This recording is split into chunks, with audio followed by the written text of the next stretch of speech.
Bismillahirrahmanirrahim. Assalamu alaikum. Dear students, in the last lecture we studied about CV writing, and in this lecture we will study about job advertisement. We will discuss how to read a job advertisement.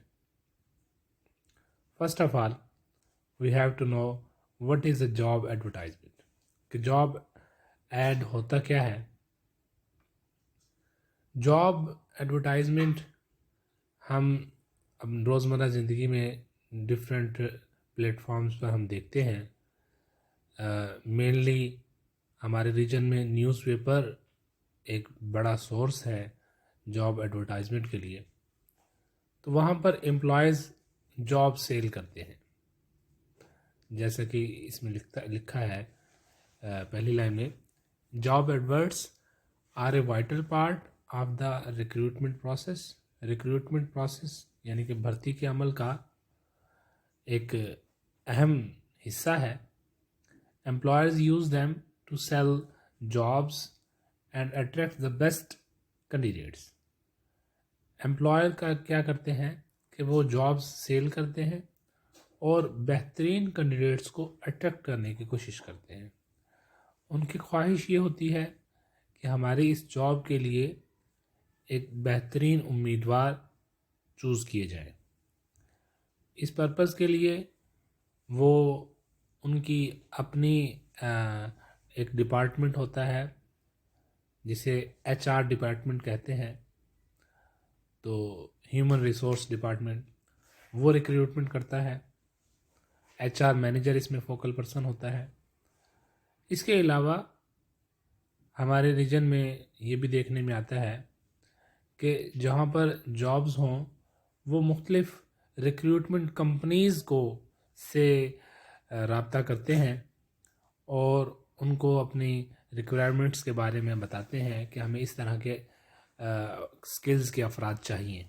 तो वो recruitment companies further आगे select करती हैं candidates को.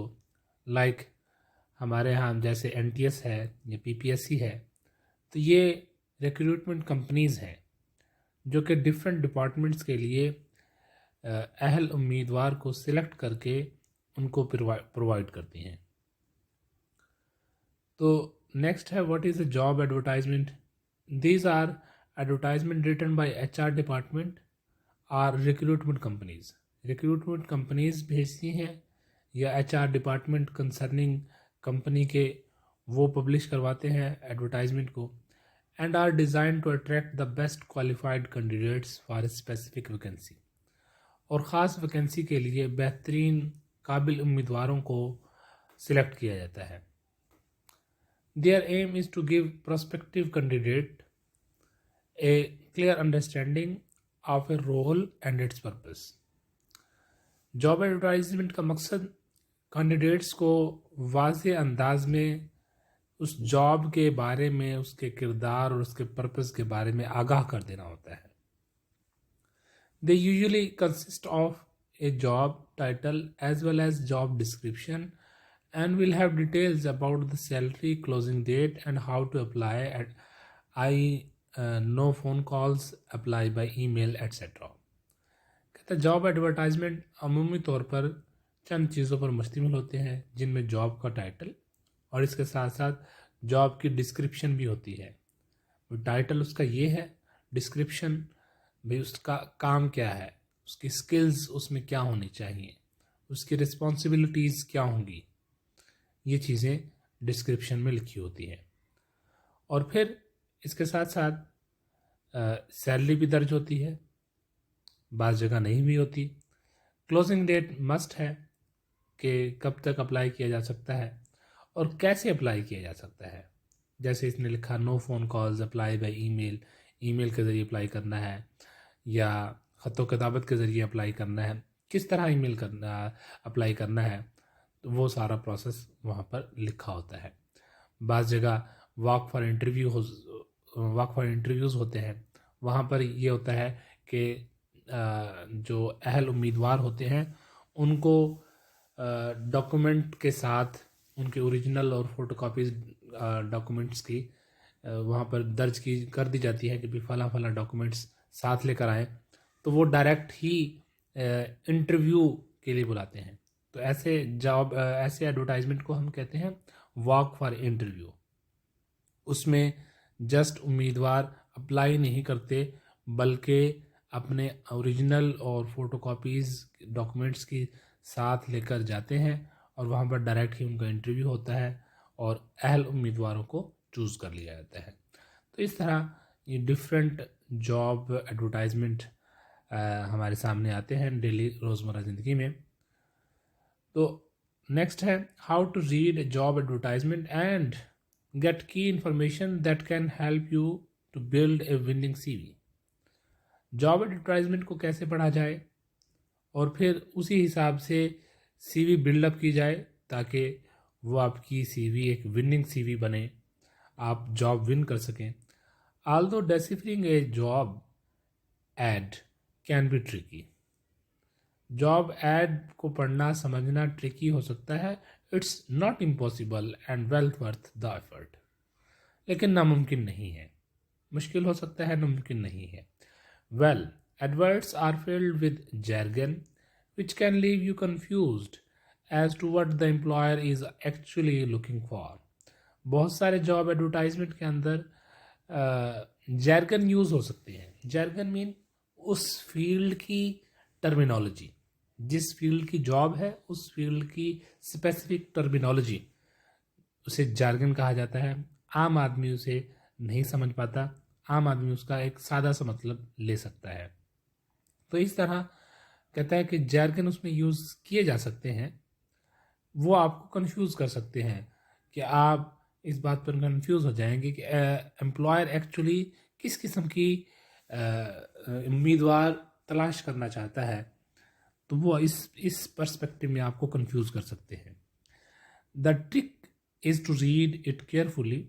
Trick ये है कि इस जॉब के ऐड को केयरफुली रीड किया जाए and identify those specialisms, skills, knowledge and experience the recruiters wants. कहते हैं कि असल बात यह है कि जॉब एडवर्टाइजमेंट को ध्यान से पढ़ा जाए और जो स्किल, जो स्पेशलिटीज़, जो नॉलेज या एक्सपीरियंस रिक्रूटर ने डिमांड की है उसको समझा जाए, उसकी पहचान की जाए, ताकि फिर आप वो अपने अंदर तलाश करें कि ये चीज़ें मुझ में हैं या नहीं हैं।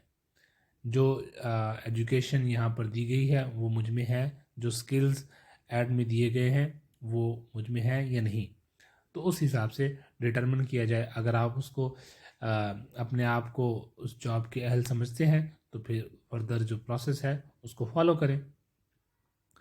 सबसे पहले यहाँ पर स्टेज बताता है कि stage 1 read the job description. सबसे पहले तो आप जॉब की टाइटल के बाद डिस्क्रिप्शन पढ़ें कि उसकी रिस्पॉन्सिबिलिटीज़ क्या हैं, उसकी स्किल्स क्या होनी चाहिए, वो पढ़ें। The job description can give you a good insight. एक अच्छा नॉलेज दे सकती है जॉब डिस्क्रिप्शन आपको। Into what criteria the employer wants from you, कि एम्प्लॉयर आपसे किस तरह का क्राइटेरिया चाहता है, अलॉन्ग विद द स्किल्स, और इसके साथ साथ कौन सी स्किल्स आप में चाहता है, and qualifications required for the role, और किस किस्म की क्वालिफिकेशन आपके बिहाफ से चाहता है। Analysing it is an excellent way to find out what a company requires from a candidate.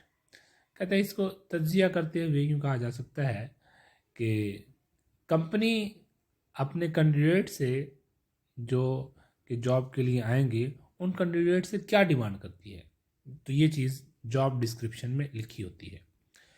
If you can correctly interpret this document, अगर आप इस डॉक्यूमेंट को अच्छे अंदाज में तशरीह इसकी इंटरप्रेट कर सकें, इसको समझ सकें, it will tell you how to write your CV. तो यही डॉक्यूमेंट, यही सेक्शन आपको बताएगा कि आपने अब सीवी किस तरीके से डिज़ाइन करनी है। सीवी, रेज्यूम एक ही चीज़ है, एंड कवर लेटर या कवर लेटर किस तरीके से डिज़ाइन करना है। कवर लेटर हम आगे फर्दर इसमें बताएंगे। Don't just scan. Instead, look closely for keywords. Just scanning ना करें. स्कैनिंग मीन जस्ट नज़रों को घुमाना, तायराना नज़र डालकर ऐड को पढ़ना, इस अंदाज से ना पढ़ें. स्कैनिंग ना करें, बल्कि उसको ध्यान से पढ़ें. You need to read between the lines as some. Between the lines यहाँ पर ईडियम है, जिसका मतलब है ध्यान से समझना. As some of the adverts can seem very vague at first glance. क्योंकि बहुत सारे एडवर्टाइजमेंट जो है वो पहली नज़र में बहुत मुबहम, गैर वाज़ेह दिखते हैं. तो इस वजह से बिटवीन द लाइन्स पढ़ना मीन्स दैट ध्यान से पढ़ना बहुत ज़रूरी है. Try to glean and decode information that many not be apparent at first. तो वही बात लिखी है कि इंफॉर्मेशन को डिकोड करने की, उनको समझने की कोशिश करें जो कि पहली नज़र में आप पर वाज़े नहीं हुई थी. तो इसलिए जॉब एडवर्टाइजमेंट को ध्यान से पढ़ना ये बहुत ही अहम हिस्सा है. नेक्स्ट स्टेज में है कि print out the job advert. Job advertisement को, इश्तिहार को प्रिंट आउट करना. Then with the pen highlight those keywords and phrases that describe particular skills that are being specifically asked for or which you think they want. तो अब उस add में जो particular ख़ास चीज़ें, ख़ास कीवर्ड्स, ख़ास स्किल्स जो रिक्वायर की गई हैं उनको हाईलाइट कर लें ताकि आपको अंदाज़ा हो सके कि ये चीज़ें, ये स्किल इम्पोर्टेंट है और फिर आप जज कर सके कि आया ये आप काम कर सकते हैं या नहीं. Stage 3, right your CV and include the keywords. अब आपने CV क्रिएट करनी है और वो कीवर्ड्स जो कि आपने हाईलाइट किए थे, जो कि जॉब स्किल्स में रिक्वायर थे उस ऐड में, जिसमें एम्प्लॉयर अपने कैंडिडेट से चाहता था कि मेरे कैंडिडेट्स में मेरे जो यहाँ पर जॉब लेने वाला शख्स आएगा उसमें वो स्किल्स होनी चाहिए. तो वही स्किल अगर आप समझते हैं आप में है तो अब आप उन स्किल्स को अपने CV का हिस्सा बनाएंगे. Now start building your CV and include the skill, experience and qualification that have been mentioned in the job advert. वही बात जो मैंने अभी बताई. Remember that you may not need to have competencies, you have to be able to prove you have them.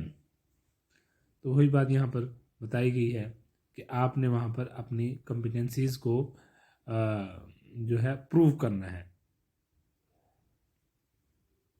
तो यहाँ पर tips कुछ दिए गए हैं कि use bold type to highlight those keywords that employer wants.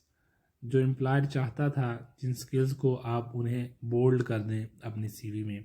Try to mirror the language the company uses in its Edwards.